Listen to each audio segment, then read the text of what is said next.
Destaques no momento da imprensa nacional. O Ministério da Saúde confirma 8 casos de coronavírus e transmissão no país. Começa a ser confirmado caso contraído aqui no próprio país. Dos 8 casos, 6 em São Paulo. Bolsa de Valores fecha em queda e o dólar dispara. Prêmio da Mega Sena acumula de novo. E atenção, chega o prêmio da Mega Sena no próximo sábado a 55 milhões de reais. Itamaraty retira 4 diplomatas da Venezuela. Essa é uma questão muito séria no trânsito, também uma falta de educação de grande parte da população. Dirigir falando ao celular ao mesmo tempo. Não pode, é crime do trânsito, mas muita gente faz. E atenção, uma matéria importante com relação a esse assunto. Confira. O Código de Trânsito Brasileiro classifica como infração gravíssima o uso do celular ao volante. A multa é de R$ 293 e 7 pontos na carteira. Mas a legislação parece não ser suficiente para coibir a prática, como provam estas imagens.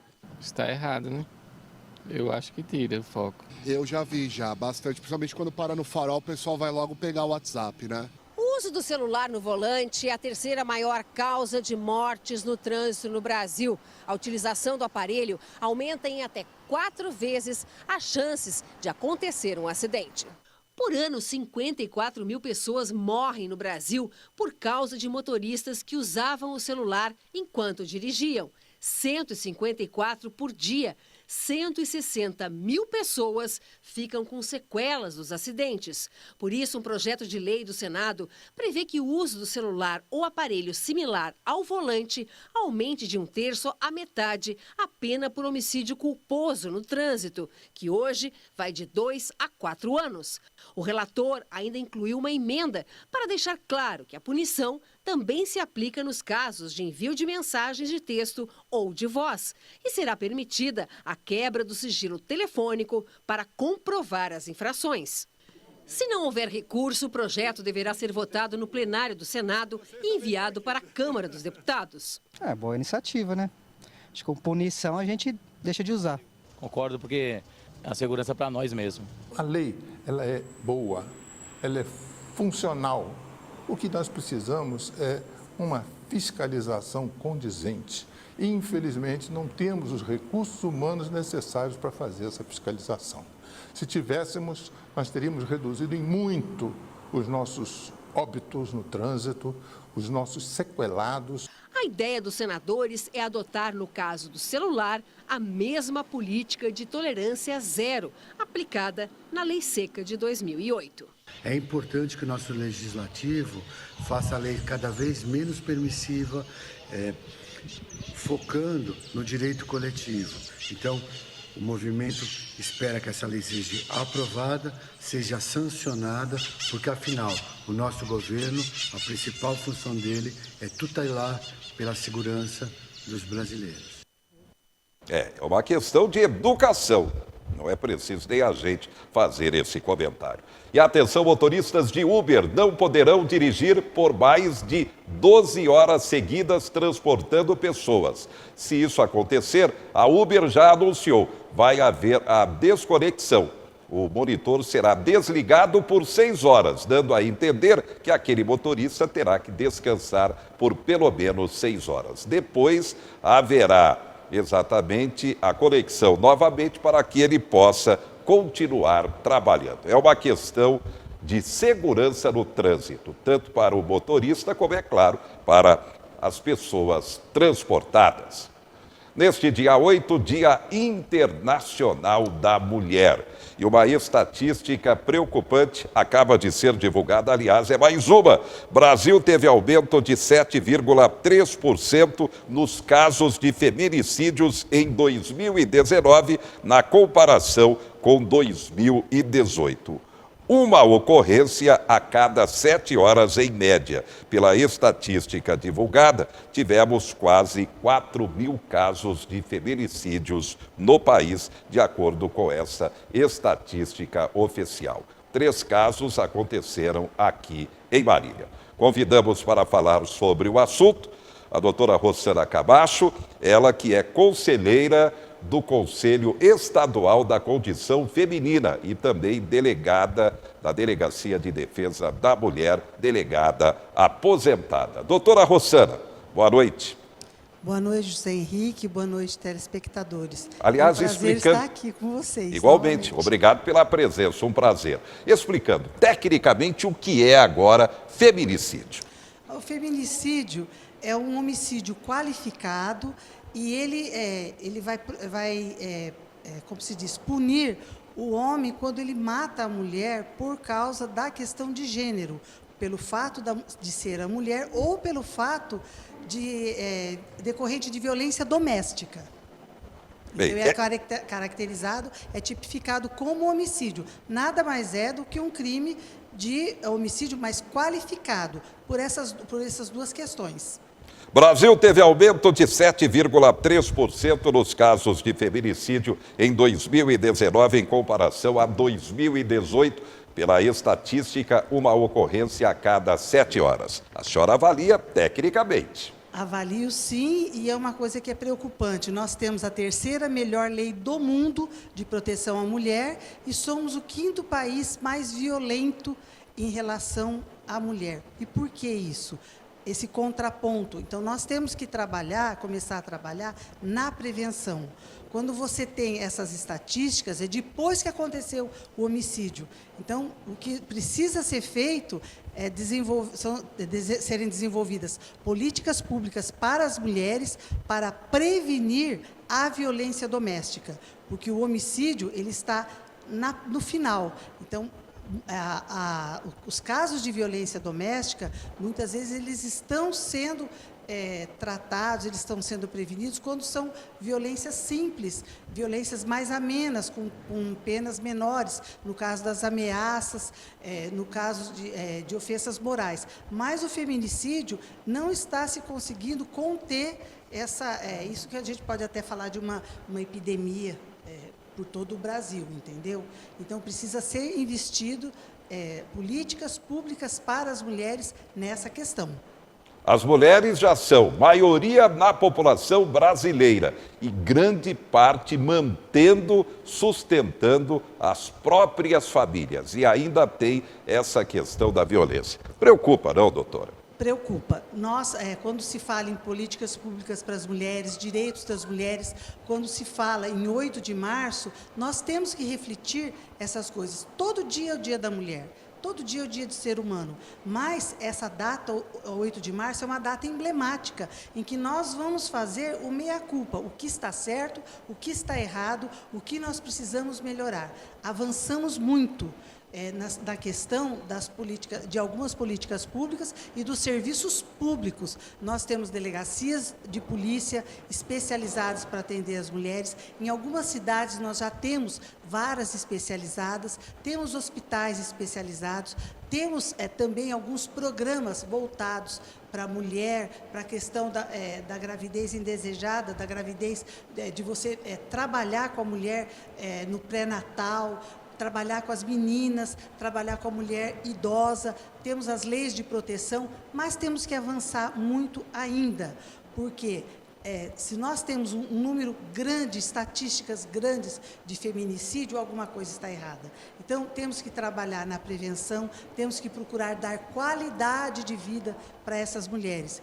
E um dos fatores que está realmente emperrando nisso é a falta de mulheres nos espaços políticos.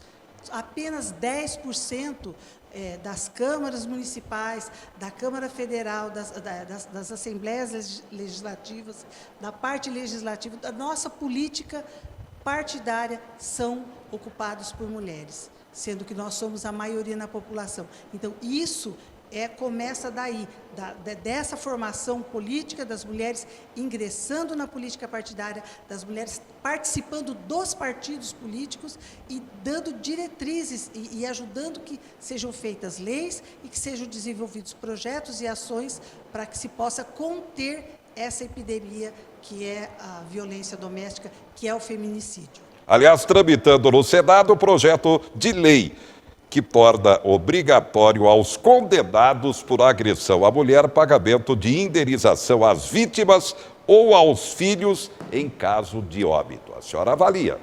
O Senado, este ano, ele teve uma atitude muito assim, louvável.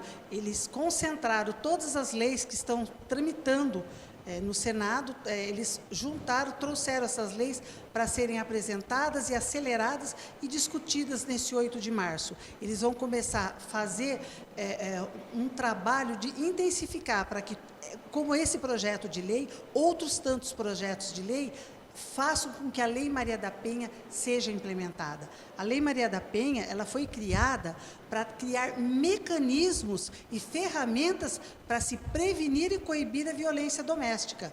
Só que não é com varinha de condão que se faz isso. Então, tem os trâmites legais, nós temos o nosso sistema legislativo, nós temos o nosso sistema criminal, nós temos procedimentos que devem ser cumpridos, etapas que devem ser vencidas. Como eu disse, as mulheres ganharam muito nessas últimas décadas, nesses últimos 50 anos, tudo mudou, mas muito precisa ser mudado ainda. Então, a mulher, nesse último século, a gente pode até dizer, há 100 anos atrás, a mulher não tinha direito a voto. Hoje ela pode ser eleita, ela pode votar, ela pode escolher o seu partido. Há muito tempo atrás, ela não tinha direito a um atendimento dentro de uma unidade policial para a questão da violência que ela vivia, ela era uma coisa que era subjugada. Hoje não, ela tem acesso às universidades, mas muita coisa ainda precisa ser feito, ainda precisa ser trabalhado. As pessoas têm que entender que a construção da sociedade, ela tem que ser coesa, homens e mulheres em pé de igualdade. Assim como na família, as mulheres e os homens têm que trabalhar juntos, estarem juntos para construir e manter a sua família. A proteção. Quando uma mulher vai a uma delegacia, pede proteção, alegando que está sendo ameaçada, geralmente pelo ex-marido ou ainda pelo companheiro atual. Isso tem funcionado na prática? A senhora avalia? Em algumas situações, sim, mas isso também precisa ser melhorado, porque o que acontece? A mulher, quando ela vai à delegacia, ela deve estar sempre acompanhada de um advogado, isso está na Lei Maria da Penha. Ela precisa, nesse procedimento, quando é pedida a medida protetiva, quando é concedida essa medida protetiva, quais os mecanismos que existem?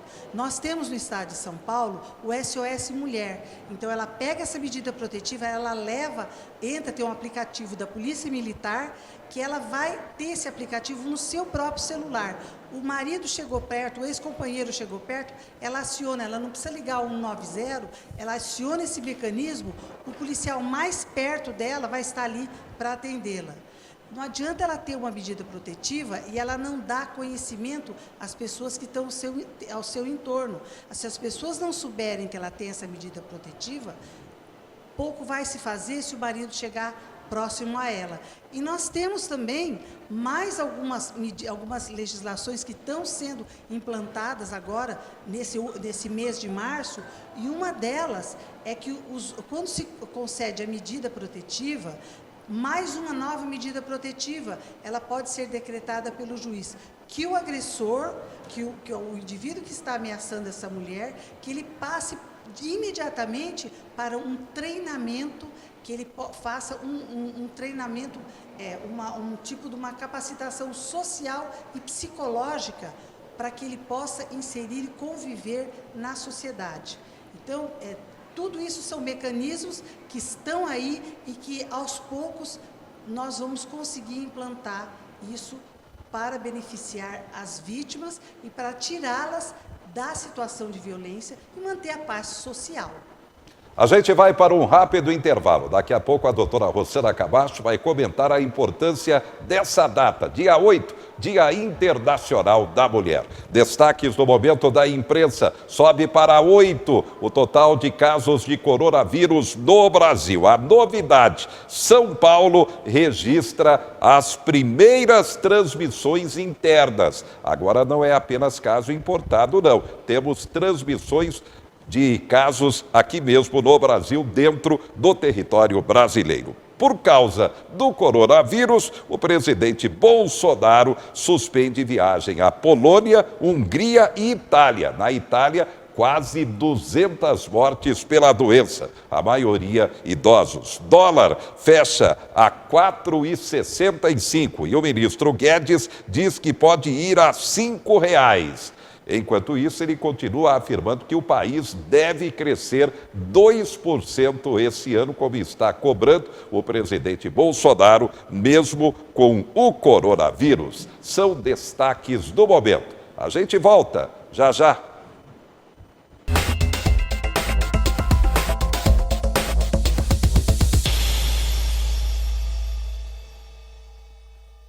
Você sabe